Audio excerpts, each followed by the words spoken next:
Tucked away deep among the boreal forests of northwest Ontario lies a place where neutrality, peace, and harmony actually exist.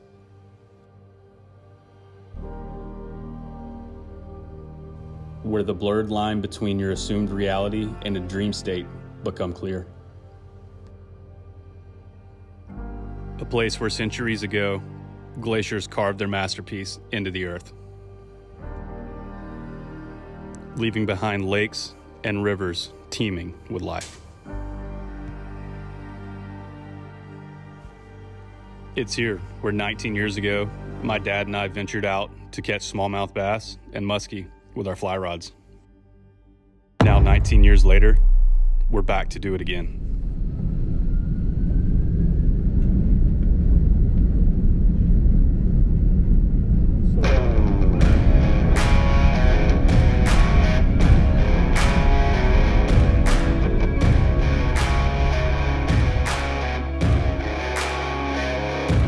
Yeah, oh my Lord, watch me sway. Darkness falls and we all pray, hoping for the light of day.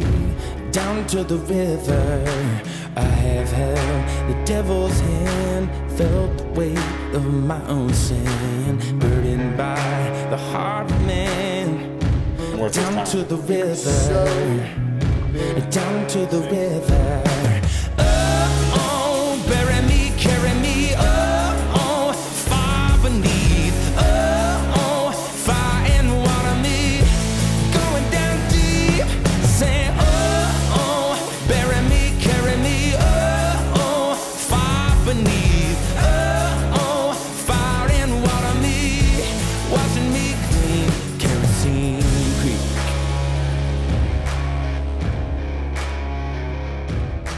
Mama taught me how to live, Daddy taught me how to give.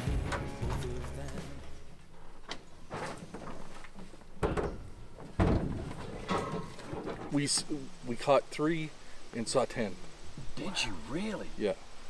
You had 10 chase? That 10 came chase out? Yeah. that came out. Yeah. Shoot, Lord. Back shallow. Must be warm over the weekend, right?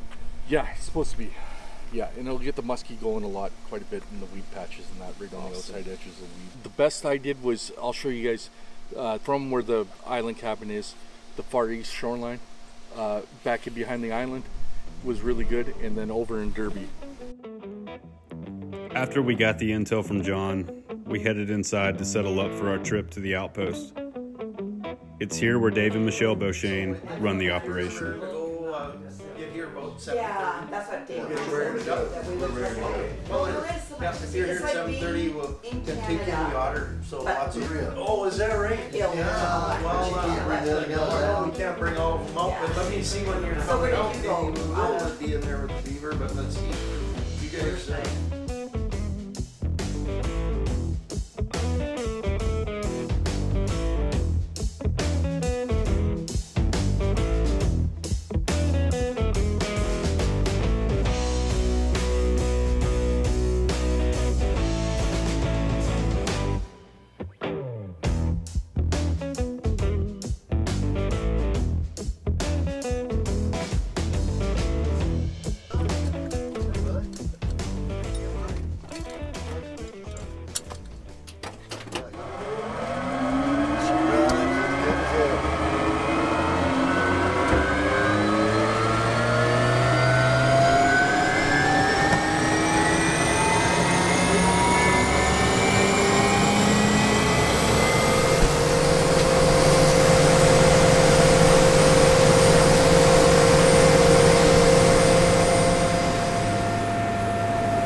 We got to the cabin, shed our gear, and started to settle in. It's not much to see, but it's home for the next 4 days.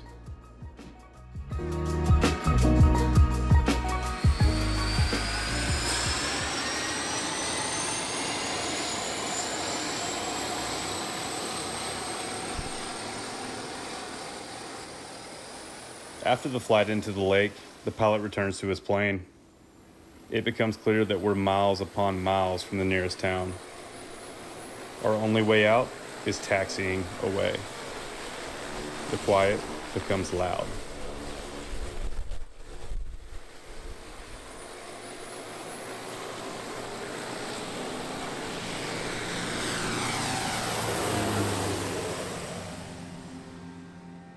Before you know it, we're all alone.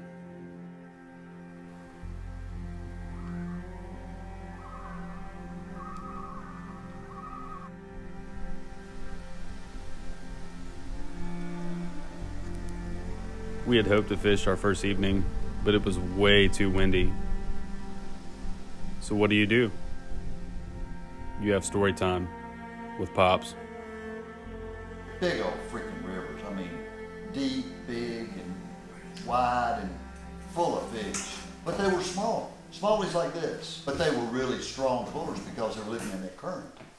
It was the first night we were there, and Jay was apprehensive about bears from the start. Now that was the trip we drove up from MSP. Yeah. So we were already on pins and needles. Like everybody hated everybody. Yeah, we were about 8 hours hard. Because I mean, we drove 6 hours to the border, and then it's another 2.5 or so. At least. So all day, Jay was trying to go poop. The whole day we fished that day, he was trying to poop during the day because he did not want to go to the outhouse and poop after He didn't like the privy idea. Didn't like the privy. But Di, maybe a little bit of me, had kind of prefaced everything because we kind of kept bringing up the subject of bears, and there were no bears up there. My gosh, no more than there are here. They're not going to do that. They don't eat dookie. Anyway, Jay, about dark 30, good, almost bedtime. Jay could not hold it any longer. He decided he was going to have to go. And he walked out with a flashlight and roll of toilet paper. The walk to the privy here is what, 50 feet? Maybe. Yeah. This was 150 feet. Oh. This was down the trail, round a little curve, and there was the privy. The privy was not pretty. It's got this wood side and a metal roof, old galvanized metal roof. So he's on his way out there. And Di and Trav and I were sitting back in the bedroom, and there was a window kind of facing the privy out there. We were sitting on the bed, just cutting up. Di looked up and he said, "You know what?" He said, "I give a month's salary if somebody were to walk out there, take a big log, and just wham the shit out of the side of that privy while Jay's in there." Travis just like that said, "I'll do it." He got up and started walking out. That's when Di and I went back to the bedroom. I was sitting on one bed and I'm sitting on the other like this, looking at him like, it's going to happen. So 30 seconds later, we hear this kabam! Super loud, because it's like this, very quiet. It was dead calm. Well, Trav had taken that log, and instead of whamming the side of the privy, he had chunked it up in the air perfectly, and it landed on top of that metal roof, reverberated down into that privy. Jay is straddling the hole because he don't want to be on it. He's halfway through one. When it hit, he let out a cry that sounds like, you know you're gonna die. It's a complete giving up. It was like,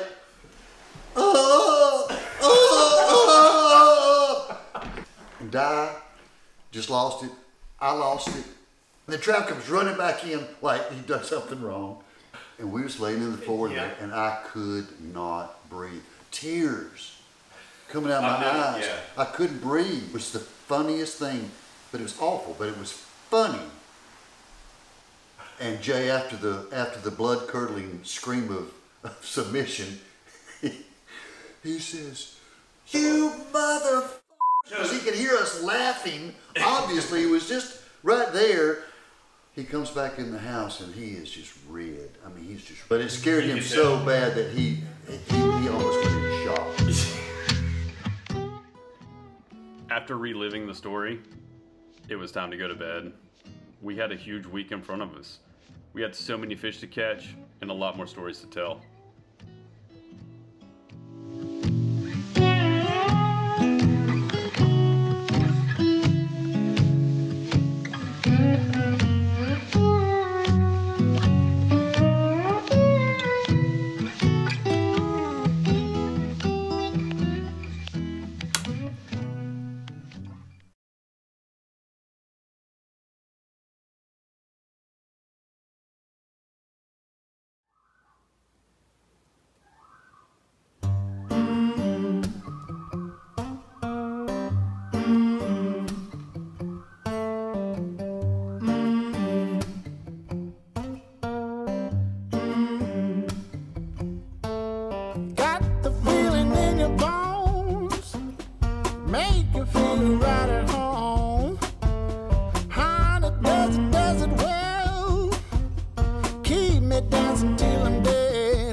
Not doing anything.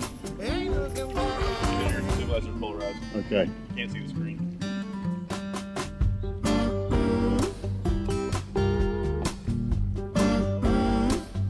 Much better this one. That's a great fish, Travis. Well, there he goes. That's all we needed.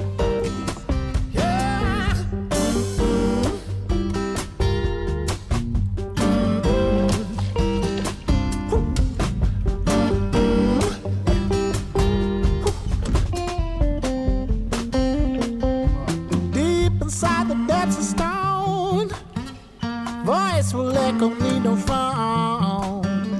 Ruled by the laws above. Got a little motor fun going on this morning.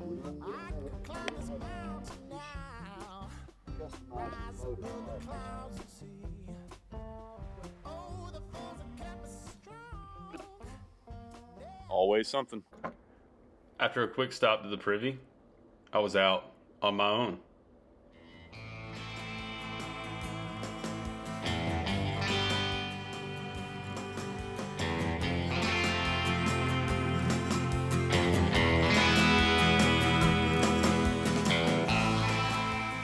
I had no idea how hard this was actually going to be.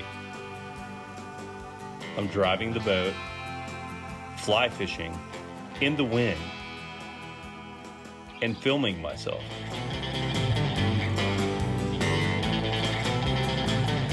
Holy.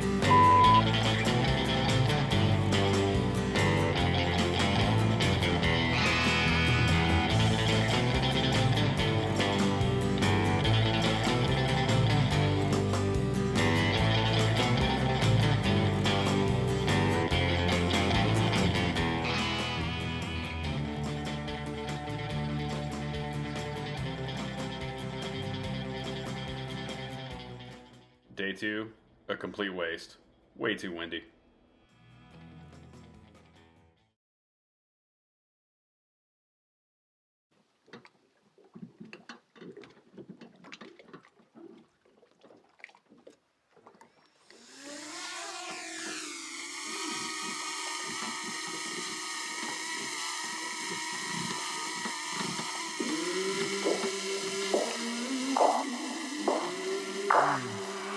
I came from the mud.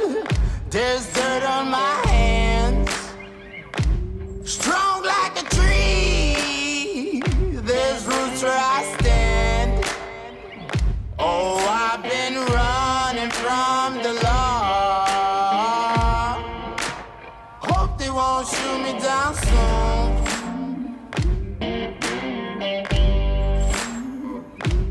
They sing on a sleepless night. Try to catch me howling at the moon.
What up?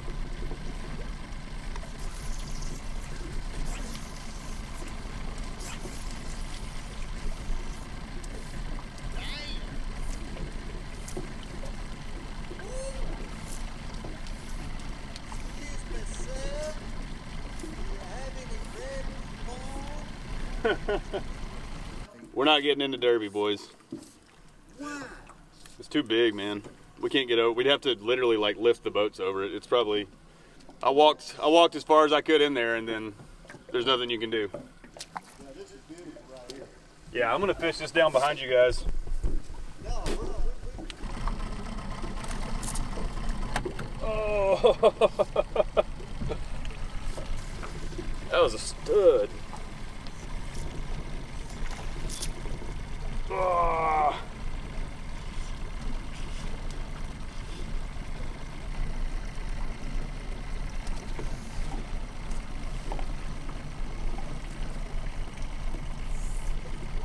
Whew.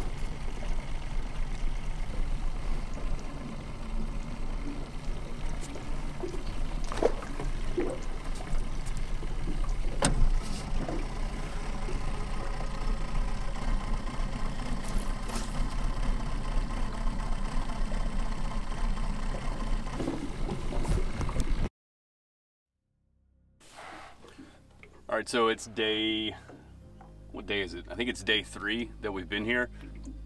Really tough first few days, but something happened today. I don't know if the pressure changed or if the fish just kicked on. We've got a nice little grass bed right here. I'm gonna try to jump in and grab a muskie on the fly. So far, I haven't even seen a muskie.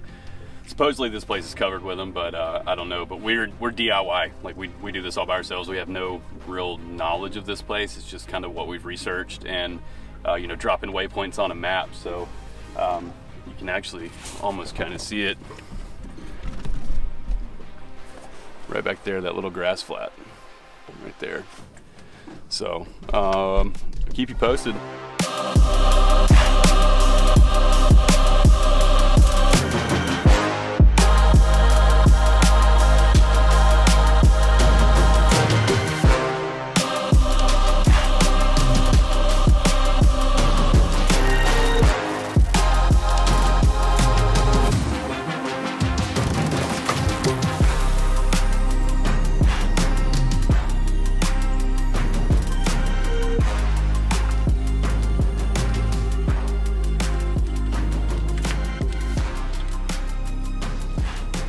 Unbelievable.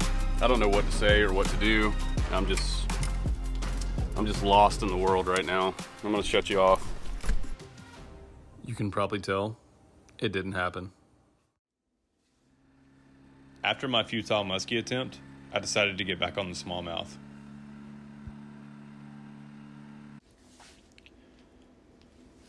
I motored around for a while, fished some islands, a couple of rock ledges, caught a few fish, had a blast. This is what I call island hopping. Fishing this tiny little island in the middle of this lake. It's like a 3,000 acre lake and there's this tiny island. It's got rocks all around it. I guarantee you there's fish on it. It's windy, but it's okay. Gotta keep the motor in gear so I don't run into the rocks. It's crazy how far out these little islands, like the rock beds, go. It's like an iceberg. You only see what's on the surface.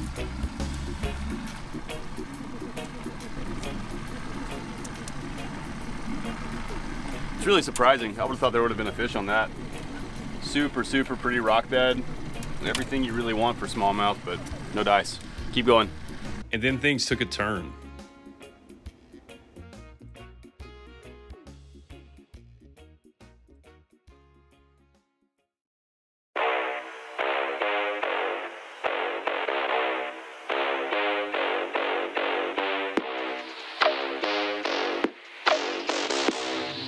You are now in the presence of a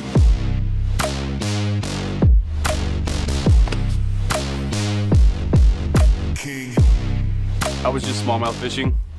Lost my fly to about a 45-inch muskie.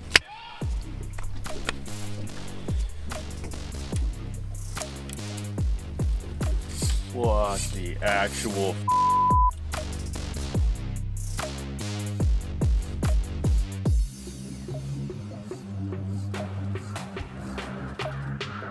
Who would have thought? Fishing with a popper. You are now Popper. in the presence of a And a muskie eats it. Not a 12-inch muskie fly. A f***ing popper. I don't know. The king of the lake won.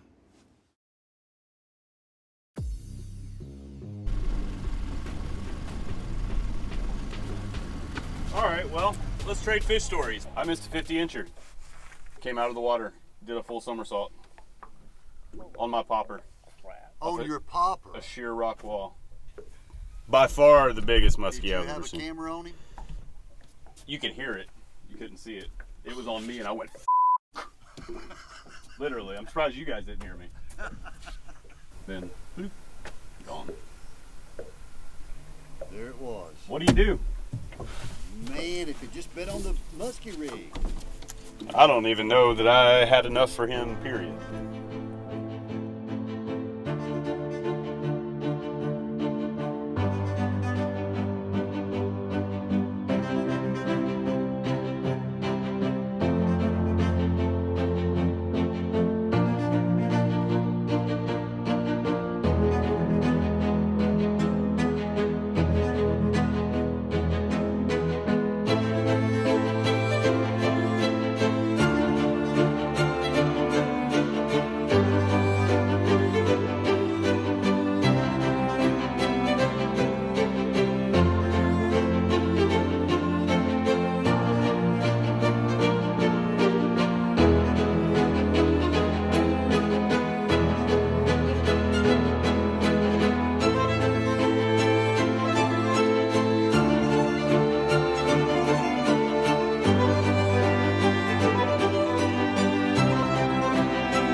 Clip broke.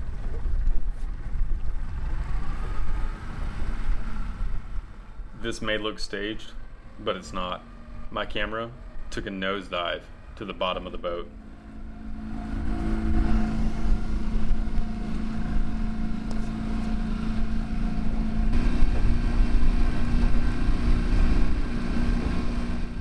Day 3 was a wrap.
After an amazing trip, it was time to go home.